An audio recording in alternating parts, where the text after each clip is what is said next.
السلام علیکم ویوز، میرا نام عطاء الرحمن اور آپ دیکھ رہے ہیں عطاء بخاری یوٹیوب چینل۔ قرآن کریم کی مسلسل ایکسپوزیشن کے سلسلہ میں آج ہم سورہ الانعام کی آیت نمبر 114 کی ایکسپوزیشن کریں گے۔ اس آیت میں رسول سے خطاب ہے اور رسول کی زبانی کہلوایا جا رہا ہے کہ جب اللہ سب سے بڑا منصف ہے، حاکم ہے، تو میں کسی اور کا کیوں حکم مانوں، کسی اور کے دین یا نظام کے اوپر کیوں چلوں، جس نے کتاب نازل کی ہے، ایسی کتاب جو ہر چیز کو نکھار کر صاف صاف واضح واضح کرنے والی ہے، اور وہ برحق کتاب ہے جس کے اوپر کوئی شک نہیں کیا جا سکتا۔ تو میں یہ ساری چیزیں چھوڑ کے میں کیوں کوئی اور نظام تلاش کروں، کوئی اور دین تلاش کروں، کوئی اور اپنا منصف تلاش کروں، اپنا حاکم تلاش کروں، جب میرا اللہ جو ہے وہ سب سے بڑا حاکم ہے، سب سے بڑا انصاف کرنے والا ہے، جس کے انصاف میں کسی قسم کی کوئی شک و شبہ نہیں ہو سکتا۔ تو میں اس کو چھوڑ کر کسی اور کو کیوں اپنا منصف بناؤں، کیوں تلاش کروں کوئی اور منصف؟ تو یہ چیز کہی جا رہی ہے اس کے اندر۔ تو شروع کرتے ہیں سورہ الانعام آیت نمبر 114۔ الفاظ ہیں: افغیر اللہ ابتغی حکما، کیا میں اللہ کے سوا اور منصف تلاش کر لوں؟ یہ حکمن ہے، اس کا مطلب حاکم بھی ہوتا ہے، لیکن اس کا مطلب منصف بھی ہوتا ہے، جو انصاف کرتا ہے۔ رسول کے پاس بہت سارے معاملات آتے تھے، لوگ انصاف کے لیے آتے تھے کہ ہمارا فیصلہ کر دیں، تو یہ رسول کی یہ حیثیت بھی تھی۔ تو رسول اللہ کے قوانین کے مطابق اس کا فیصلہ کر دیتے تھے۔ اب وہ لوگ جن کے دلوں میں ٹیڑھ ہوتی تھی نا، تو وہ اس طرح کی باتیں کرتے تھے کہ یہ یوں نہیں، یوں ہونا چاہیے، یا یہ تو کسی اور سے فیصلہ کرا لینا چاہیے۔ تو اس طرح کی باتیں وہ جو دشمن تھے، پیچھے جن کا ذکر آ رہا ہے نا کہ جو اللہ کے انبیاء کے دشمن ہیں، وہ چاہے شہری آبادی کے لوگ ہوں یا وہ دیہاتی آبادی کے لوگ ہوں، غیر مہذب لوگ ہوں، وہ آپس میں ایک دوسرے کے دلوں میں جھوٹ کی باتیں ڈالتے رہتے ہیں، فریب کی باتیں ڈالتے رہتے ہیں۔ تو یہ آگے انہی کا ذکر آ رہا ہے نا، آگے اس آیت میں پیچھے ان کا ذکر کیا گیا۔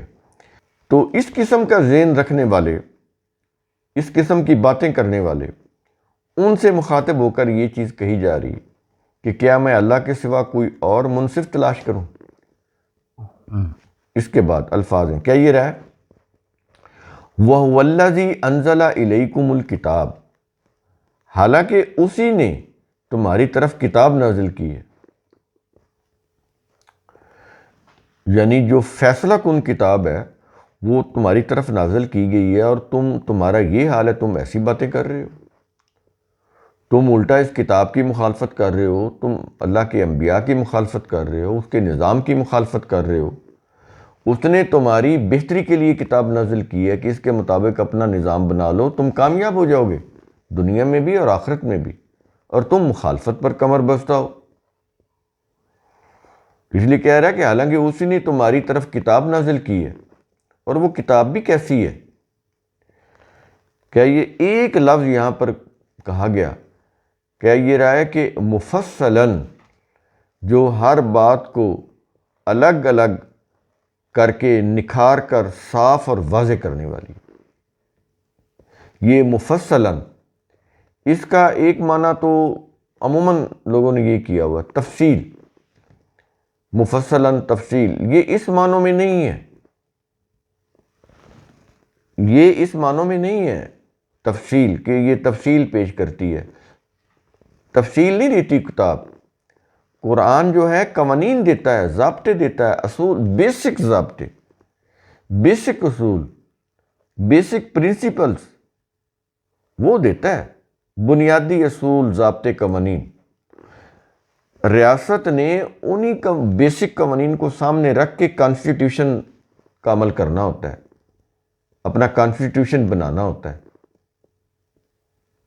یہاں پر پھر سمجھ لیں انسان لاز نہیں بنا سکتا، بنائے گا تو اپنے مفاد کے لیے بنائے گا، دوسروں کو تباہ کر کے رکھ دے گا، جیسا کہ ہو رہا ہے۔ کتاب کے اندر بیسک لاز ہیں، ان بیسک لاز سے وہ اتنے جامع ہیں کہ ہر دور کے لوگ، قیامت تک کے انسان ان سے اپنی قوانین بنا سکتے ہیں۔ وہ بائی لاز ہوں گے، لاز نہیں ہوں گے۔ اس سے اپنے ریاستوں کا کانسٹیٹیوشن بنا سکتے ہیں، آئین بنا سکتے ہیں، قانون نہیں بنا سکتے۔ قانون بنانے کا اختیار نہیں ہے، بنائیں گے تو تباہی کریں گے، جیسے کہ تباہی ہو رہی۔ یہ چیز کائنات میں بھی اللہ کے قوانین کار فرما ہے، اور ایک انسانوں کی بنائی ہوئی ریاست کے اندر بھی اسی کے قوانین ہونے چاہیے۔ آپ کو اپنے قوانین بنا تو لیں گے جو آپ کی قوم کے لیے فائدہ مند بھی ہو سکتے ہیں، یا انڈیویجولی آپ کے ملک کے لیے بھی فائدہ مند ہو سکتے ہیں، لیکن باقی دنیا کے لیے وہ نقصان دہ بھی ہو سکتے ہیں۔ تو پھر اس سے تباہی آئے گی، جیسے کہ آ رہی ہے۔ دیکھیں نا، جنہوں نے ایون آپ یہ دیکھیں، یہ جو یورپ ہے، یورپ کے ملک ہیں، اس طرح امریکہ ہے، یہ کرتے کیا ہیں؟ انہوں نے اپنے قوانین بہت اچھے بنائے ہوئے ہیں اپنی ریاست کے، یعنی اپنی ریاست کے رہنے والے جو لوگ ہیں، اپنے جو ان کے نیٹیوز ہیں، باشندے ہیں، ان کے لیے ان کے قوانین بہت اچھے ہیں،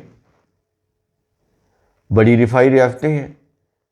لیکن یہی فرانس کرتا کیا ہے؟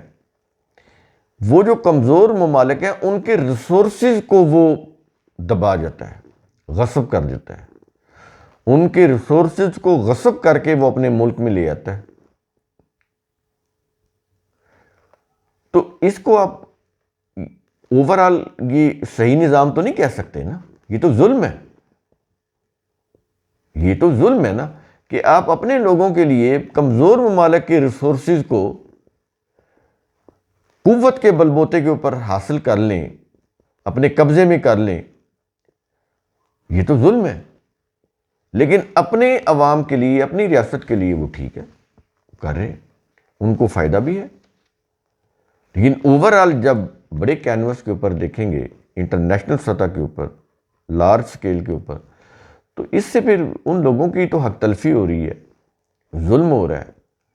ان کے دیکھا دیکھی اور بھی جو باقی ممالک ہیں وہ بھی یہی کچھ کر رہے ہیں، جن کے پاس قوت ہے، طاقت ہے، اقتدار ہے، وہ اپنا، امریکہ ہے تو وہ اپنا آرڈر منوا رہا ہے۔ وہ آپ یہ دیکھ لیں کہ کتنا ظلم ہو رہا ہے فلسطین میں، لیکن وہ دیکھ لیں ان کی حمایت کبھی بھی نہیں کرے گا، وہ صرف اسرائیل کا دفاع کرے گا، کیونکہ اسرائیل جو ہے وہ ان کی، اس نے ان ساروں کے اوپر حکمرانی کرنے کے لیے اسرائیل کو بٹھایا ہوا ہے، امریکہ ہو یا یورپ کے کنٹری ہو۔ اس لیے ان کی مجبوری ہے کہ وہ اسرائیل جتنا مرضی ظلم کرے وہ اس کو سپورٹ کریں گے۔ لیکن انڈیویجولی دیکھیے، امریکہ کے اندر نظام بہت اچھا ہے، انڈیویجولی اسرائیل کے اندر بڑا اچھا نظام ہے، زیرو مارک اپ ہے، ربا ہے ہی نہیں۔ اسرائیل میں کوئی سٹارٹ اپ کام کرنا چاہتا ہے، کوئی بزنس جس نے شروع کیا ہے، کوئی انٹرپرینیور، تو وہ جتنے کروڑ مانگے گا، اگر وہ ایلیجیبلٹی رکھتا ہے تو اس کو اسرائیل کی جو ریاست ہے، اس کے جو بینک ہیں، اس کو پیسہ دیں گے، اور اس کے اوپر زیرو ربا ہے، کوئی 1 روپیہ بھی ربا نہیں لیں گے وہ، تو بڑا اچھا نظام ہے، لیکن اپنے ملک کی حد تک۔ لیکن جب دوسرے کمزور ممالک آتے ہیں، وہاں پر تو وہ چڑھ دوڑتے ہیں، نہ ان کے بچوں کو چھوڑتے ہیں، نہ ان کی خواتین کو چھوڑتے ہیں، نہ بوڑھوں کو چھوڑتے ہیں، ملیا میٹ کرتے چلے جا رہے ہیں۔ فرانس ہو یا اسرائیل ہو، امریکہ ہو، برٹش ہو، کر رہے ہیں، یہ الائز ہیں، یہ اتحادی ہیں، ظلم میں اتحادی ہیں یہ، لیکن اپنے ممالک کے لیے، اپنی ریاستوں کے لیے یہ بہترین ہے، اور کمزور ممالک کے لیے یہ تباہی ہے۔ یہ چیز ہو رہی۔ تو قرآن کریم جو ہے یہ جو چیز ہے نا کہ جو ہر بات کو نکھار کر صاف اور واضح کرنے والی ہے، اب تفصیل نہیں ہے قرآن کے اندر، اصول اور ضابطے ہیں، تو اصول اور ضابطے قرآن سے لینے ہوں گے، اس کی روح سے اپنے ریاست کا، اپنی معاشرے کا قانون بنانا ہوگا۔ وہ قانون نہیں ہوگا، بائی لا ہوگا، یا آپ اس کو کانسٹیٹیوشن کہیں گے، دستور کہیں گے، وہ ٹھیک ہے، لیکن قانون نہیں بنا سکتے آپ۔ بنائیں گے تو یہی ظلم ہوگا جو وہ بڑے ممالک کر رہے ہیں، طاقتور ممالک دوسرے ملکوں کا جو حشر کر رہے ہیں، جو انہوں نے عراق کا حشر کیا، جو لیبیا کا حشر کیا، جو شام کا حشر کیا، جو بیروت کا حشر کیا، اور جو پاکستان کا وہ حشر کرنا چاہتے ہیں۔ اللہ ان کے شر سے بچائے۔ اس کے بعد تو یہ چیز سمجھ آ جائے مفصلاً کیا ہے، تفصیل بیان کرنا نہیں ہے، چیزوں کو الگ الگ نکھار کر واضح کرنا ہے۔ یعنی قرآن کی جو الفاظ ہیں، اس کی جو آیات ہیں، وہ آپس میں گڈمڈ نہیں ہے، قرآن ہر بات کو الگ الگ نکھار کر بیان کرتا ہے۔ یہ الگ الگ نکھار کر واضح کرنا کہ کوئی چیز کسی میں مکس اپ نہ ہو، کوئی کانسیپٹ کسی میں مکس اپ نہ ہو، کسی کی میننگ کسی میں شامل نہ ہو جائے، ہر چیز اپنے اپنے میننگ دے۔ یہ ہے مفصلاً۔ یہ آپ نے سنا ہے فصیل، کلا کی فصیل، کسی فورٹ کی فصیل، دیوار، یہ فصیل اسی مفصلاً سے ہے۔ یہ وہی چیز ہے مفصلاً، فصیل، فے صاد یہ لام، فصیل، جو باقی آبادی کو اس کلا سے علیحدہ کرتی ہے، تاکہ پتہ چلے کہ یہ کلا ہے اور یہ اس سے آگے آبادی ہے، اس کو فصیل بولتے ہیں۔ شہروں کی بھی فصیل ہوتی تھی پہلے، وہ بھی اس شہر کو باقی دوسرے علاقوں سے الگ کرتی ہے۔ یہ جیسے دیوار چین، یہ فصیل ہے۔ سمجھ آ رہی ہیں چیزیں؟ یہ اس طرح سے قرآن سمجھیں گے تو سمجھ آئے گا۔ یہ چیز ہوگی۔ اس کے بعد کیا یہ رہا ہے کہ والذین آتیناہم الکتاب یعلمون، اور جن لوگوں کو ہم نے کتاب دی وہ جانتے ہیں۔ کیا جانتے ہیں؟ کیا یہ رہا ہے کہ انہ منزل من ربک بالحق، کہ یہ تیرے رب کی طرف سے برحق اتاری گئی ہے۔ یہ جو کتاب ہے قرآن، یہ کتاب تیرے رب کی طرف سے برحق اتاری گئی ہے، یہ ان لوگوں کو معلوم ہے جن لوگوں کو کتاب دی گئی۔ ظاہر ہے یہ اہل کتاب ہی ہے نا، جیوز ہوں، کرسچنز ہوں، اہل کتاب ہے، اور مسلم بھی اہل کتاب ہیں۔ یار ان کو بھی تو کتاب دی گئی ہے نا، تو یہ بھی جانتے۔ جو لوگ اپنے مسالک مذاہب کی کتابوں کے اوپر لگے ہوئے ہیں، اپنے علماء مشائخ کی کتابوں کو فالو کرتے ہیں، وہ بھی یہ جانتے ہیں کہ یہ اللہ کی کتاب حق ہے، لیکن اس کی پیروی نہیں کرتے۔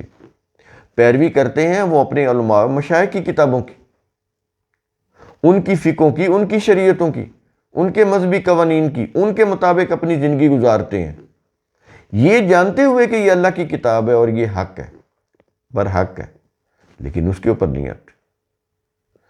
اندازہ لگا لیں کہ کتنا یہ عبرت ناک یہ چیزیں ہیں ہمارے لیے، کہ ہم یہ سوچنے کے لیے تیار نہیں ہیں کہ قرآن میں کتنی واضح باتیں کہی جا رہی ہیں، ہم سن کے آگے گزر جاتے ہیں، ہماری کان پر جوں ہی نہیں رینگتی، ہم ایسے سنتے ہیں جیسے ہم نے کچھ سنا ہی نہیں ہے۔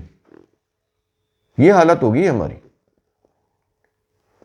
تو پھر اس لیے رسول سے مخاطب ہو کر کہا گیا فَلَا تَكُونَنَّ مِنَ الْمُمْتَرِينَ، اے رسول تو شک کرنے والوں میں سے نہ ہونا۔ یہ اللہ، حالانکہ رسول نے شک نہیں کیا، یہ کلام کے اوپر یوں کہہ لیں کہ بات کے اوپر ایمفیسائز کرنا، یہ وہ ہے، کسی چیز کو ایمفیسائز کرنا، تاکید کرنا، وہ بھی یوں کہہ لیں ہمارے لیے ہے۔ نبی کو ایک بات کہی جا رہی ہے ہمیں سمجھانے کے لیے، ورنہ نبی نے کیوں شک کرنا تھا؟ ممکن ہی نہیں۔ تو بس تو شک کرنے والوں میں نہ ہونا۔ یہ ہمیں کہا جا رہا ہے بذریعہ نبی کہ تم کبھی شک نہ کرنا. تو وہ جب اگر ہم شک نہیں کرتے، اس کے اوپر ایمان رکھتے ہیں، تو جو لوگ اس کے اوپر ایمان رکھتے ہیں تو وہ پھر ان کی روش کیا ہوگی کہ وہ اسی کتاب سے اپنی قوانین لیں گے، اسی کے روح سے اپنا نظام بنائیں گے، اسی کو فالو کریں گے. اور جن کو کوئی شک ہے وہ کہتے رہے ہم مسلم ہیں، ہم کتاب اللہ کو، قرآن کو مانتے ہیں، لیکن وہ ان کا زبانی دعویٰ ہے. لیکن عملاً وہ کس کو مانتے ہیں؟ اپنے مذاہب مسالک کی کتابوں کو، اپنے علماء و مشائخ کی لکھی کتابوں کو، ان کی فقہوں کو، ان کی شریعتوں کو، ان کی تاریخوں کو، ان کی تفسیروں کو، ان کی حدیث کی کتابوں کو، ان کی عقائد کی کتابوں کو، ان کو مانتے ہیں. بظاہر وہ کہتے رہے ہم قرآن کو مانتے ہیں، کوئی فائدہ نہیں. تو قرآن کریم کا اصول ثم تتفکروا، اس کی روح سے آپ خود بھی سوچا کریں، سمجھا کریں، غور و فکر کیا کریں. شکریہ.